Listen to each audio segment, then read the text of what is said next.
Hard hitting vlogs. Hello viewers, भी आज के हमारे वीडियो का टॉपिक है रावण ने ठुकराया और हश्र हम जानते हैं, कांग्रेस ने ठुकराया और हश्र हम देखेंगे। दोस्तों, ये कहना है मोदी सरकार की मंत्री स्मृति ईरानी का। उनका ये बयान 22 जनवरी 2024 की प्राण प्रतिष्ठा समारोह का निमंत्रण कांग्रेस की ओर से ठुकराने के बाद आया था। बौद्धिक जुगाली करने वाले चाहें तो इसे कांग्रेस विरोधी नेता की कुंठा बताकर खारिज कर सकते हैं, लेकिन उन सवालों का क्या जो कांग्रेस के भीतर से उठ रहे हैं। कल की पीठाधीश्वर आचार्य प्रमोद कृष्णम कांग्रेस के ही हैं। उन्होंने पार्टी के इस फैसले पर अपनी पीड़ा व्यक्त करते हुए कहा कि श्री राम मंदिर के निमंत्रण को ठुकराना बेहद दुर्भाग्यपूर्ण और आत्मघाती फैसला है। आज दिल टूट गया।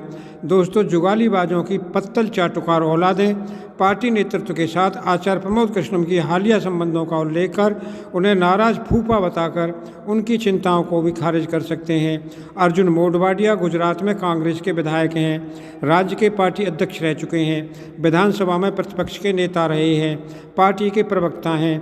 उन्होंने इस फैसले पर सवाल उठाते हुए कहा कि भगवान श्री राम आराध्य देव हैं। ये देशवासियों की आस्था और विश्वास का विषय है। कांग्रेस को ऐसे राजनीतिक निर्णय लेने से दूर रहना चाहिए था। दोस्तों, असल में कांग्रेस का ये फैसला आरोप प्रत्यारोप वाली सामान्य राजनीतिक शब्दावली तक ही सीमित नहीं है। अपने ही कुछ नेताओं की नाराजगी का जोखिम ही इसमें सिमटा हुआ नहीं है। ये उस पार्टी के लिए खुद की ही कब्र खोदने जैसा है जो पहले भारत जोड़ो यात्रा और अब भारत जोड़ो न्याय यात्रा के जरिए भारत की राजनीति में अपने लिए फिर से ज़मीन बनाने की कोशिश में है, जो पिछले कई सालों से वजूद बचाने के लिए संघर्ष कर रही है, जिसके सामने दो ही विकल्प हैं। पहला, इस संकट से निजात पाने का कोई तरीका तत्काल ढूंढना, दूसरा इतिहास के पन्नों में समा जाना। ऐसा लगता है कि देश की सबसे पुरानी पार्टी ने अपने लिए दूसरा विकल्प ही चुनकर रखा है। दोस्तों, मोदी सरकार में ये दूसरा मौका है जिसने कांग्रेस को पुराने पापों से मुक्ति पाने का अवसर प्रदान किया है, लेकिन कांग्रेस ने दोनों ही मौक़ों को बढ़ चढ़कर गंवाया है। कांग्रेस चाहती तो 370 हटाए जाने के बाद कश्मीर पर जवाहरलाल नेहरू की गई भूलों का पिंडदान कर सकती थी, पर उसने तुष्टीकरण की राजनीति के लिए उस समय भी राष्ट्रहित को दरकिनार कर अपना पिंडदान करने का विकल्प चुना था। अब रामलला की प्राण प्रतिष्ठा समारोह के निमंत्रण ने कांग्रेस को लेकर अयोध्या पर नेहरू से लेकर सोनिया गांधी तक किए गए पापों से मुक्ति का एक झटके में अवसर उपलब्ध कराया था, लेकिन उसने राम मंदिर को हिंदुओं का नहीं आरएसएस बीजेपी का इवेंट बताकर, उनका राजनीतिक प्रोजेक्ट बताकर अपने लिए उन्हीं पापों के साथ दफन होने का विकल्प चुना है। कांग्रेस ने इस मामले में वैसा ही रवैया दिखाया है जैसा त्रेता में रावण ने दिखाया था।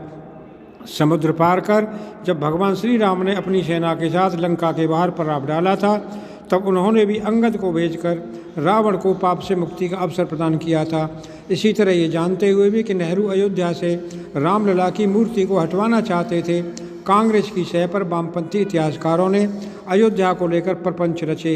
जिस सरकार को सोनिया गांधी पर्दे के पीछे से हाँक रही थी, उसने कोर्ट में हलफनामा देकर राम के अस्तित्व को नकार दिया था। कांग्रेस के एक ही नेता ने वकील का चोगा पहनकर राम जन्मभूमि पर फैसले को ये कहकर लटकाने की कोशिश की कि चुनाव होने हैं। श्री राम जन्मभूमि तीर्थ क्षेत्र ट्रस्ट ने फिर भी निमंत्रण भेजकर कांग्रेस को इस पुण्य क्षण का साक्षी बनने और पाप से मुक्ति का अवसर दिया था। कांग्रेस नेताओं को निमंत्रण भेजना राम की मर्यादा का पालन करना है। हिंदुओं ने अपनी ओर से हिंदू घृणा से सनी पार्टी के साथ भी इस मर्यादा का पालन किया, लेकिन कांग्रेस का अहंकार देखिए, उसने इसमें भी राजनीति देखी, ठीक वैसे ही जैसे रावण ने प्रभु श्री राम में सामान्य वनवासी देखा था।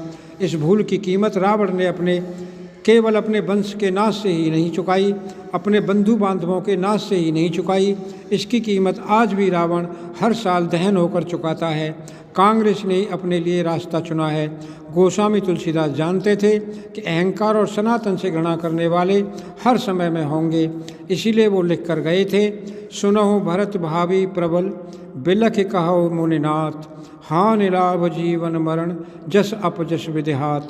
विधाता ने रावण को अवसर दिया, कौरवों को भी, आज कांग्रेस को भी, लेकिन कांग्रेस ने अपने लिए वही चुना है जो विधाता ने उसके लिए लिख रखा है। हमारी पीढ़ियाँ इनका भी हश्र देखेंगी। दोस्तों, अगर आपको ये वीडियो पसंद आया हो तो चैनल को सब्सक्राइब करें, वीडियो को लाइक करें, ज़्यादा से ज़्यादा शेयर करें। आप लोगों का बहुत बहुत धन्यवाद। Thank you very much.